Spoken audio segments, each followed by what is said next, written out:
சிவகாசியில் நான் வக்கீல் வந்து ஒருத்தருக்கு டீ வாங்கி கொடுத்துட்டார்.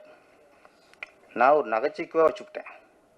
படம் ரிலீஸ் ஆனதுக்கப்புறம் தமிழ்நாட்டில் எங்கெங்கெல்லாம் கோர்ட் இருக்கும்,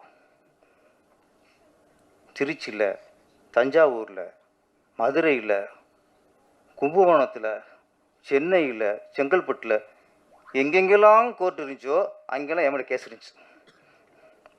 நான் வக்கீல் சொல்லிட்டேன்ல, என் மேலே மட்டும் இல்லை, என் மேலே நான் டைலாக் எழுதுன்னு நான் நடித்த பாவத்துக்கு விஜய் மேலேயும் கேஸ் போட்டாங்க எல்லா கோர்ட்லேயும். அவர் ப்ரொடியூசர், அவர் பாவம் இந்த டைலாக் எழுதுன்னு தெரியாது, எடுத்ததும் தெரியாது, படம் பார்க்கும்போது பார்க்குறாரு.